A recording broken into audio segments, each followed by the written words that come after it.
اینه که اینا میره یتیم فروی کردگی های، اینا میره یتیم فروی کردگی های. تو یعنی که ایمان داری مسلمان هستی؟ اوخی برادر عزیز یک مسلمان طالب هستی؟ خودش برآمد نشر تو کرد، یک طالب مسلمان نشر کرد که هستی؟ تو تو عروسی مسلمان هستی؟ راهبر بس طالبا در ایمان راست داری؟ بس یه بار گپ زد ایمان داری؟ ایمان داری؟ الحمدلله تو الحمدلله. الحمدلله نگو، تو خدای تو را آفریده است، تو تهمت داری از الله، نمیترسی که تو دروغ گفته ایستی. بعد اون برنامه برای چی بود؟ اون طالب خودش برنامه برآمد برای گفت که آزاده عروسی بود، برای قیل فلان اسب بود. راهبر طالب. برنامه برای قیل اسب. اینا میره اگر که بچه کلک نمیگویش اینا میره یتیم فروی میکنه که همینا باید آزاده را هر گپ بگن. اوخی او برادر برای عزیز یتیم عزیزمو بود، عزیزمو را سالی خوب تجاوز میکرد، میدونستی؟ عزیزمو زن رحمان فا این میره بعد مشکل نگون. عزیزمو را سالی خوب تجاوز کرد، رحمان رو برای بخواه کشتش. میدونستی؟ میدونستی؟ زنی گنرالا را بچه برامد گپ زد اون روز که من زنای گنرالا را تجاوز میکردم. اوشا گوش کردی؟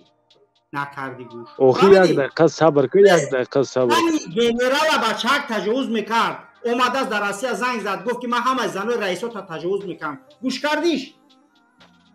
گنرالایی که با نمیگم دیگه عمل قوم لوطن در امنیت در ملسه کار میکنن، خشت بار رحمان و نزدیکای آزاده همینا را همش گفتن. شنویدی؟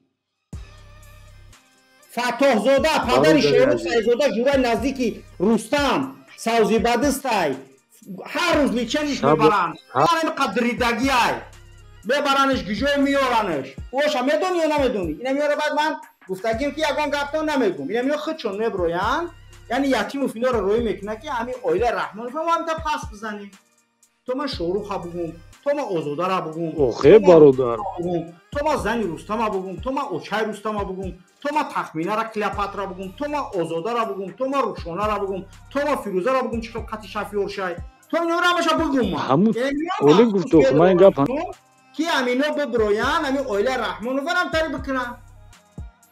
اینا بچه خیلی گپ نمیزنیش. اینا یک من همینجا خب کنم بشینم. آیا نه من قطعشون خواستم که مردک بره، یعنی که در پریگاور برام بگم که همین گپا را دیگه نمیزنیم، همین گپا را نزنیم، ای جنایتو گپ میزنیم. خودشون میدرویان اگه فهمیدی گپ زده گوشت کنن که گپ زد در اوضاع بشنوستن دیگه که میبرن تو خیلی قطعیان گپ زد گپ زد چیزی نکرد گرفت گپ زد. اوخی برادر عزیز صبر کن. حاضر خیلی آواز من اومده است؟ آوازی من اومده است؟ یتیم هم شنیده است، آزاده هم شنیده است، رحمان هم شنیده است، عزیزمو هم شنیده است. صدای من اومده است؟ آوازو بشنوستن گپ زد. چهره تا نشون دادم میتونی؟ چهره تا نشون دادم میتونی؟ این تلخکه فایدهش که تمام. خوب نه فهمیدی؟ اینا میاره هر کدومی که میان میدونن گام میزنن یه بار میگذرونتون میرین. پس مادرای گرامی بفهمه که این قوم همین طریه و اینو با دیگه زبان نمیشه گام زده. همین روز من تا کاملا آرام صحبت داشتم، فهموندم برنگ انسان اینا در اومدن خودشون هدفشون هم طریه که بیا باید دورن زنی از یعنی که اوشای رستم، زنی رحمان فا، زنی رستم یک چیز اومدگی که تو باز گفتن و همون خاطر اینا را خودتون شما امنیت یارشون کرده است که یکی با رستم امنیت مجبور نکنه که همین کار رو انجام بده یا که آزاده نگشت بکنه. این خیلی بفهمی خودتون بگیره دیگه. فتح نگرجان بود رو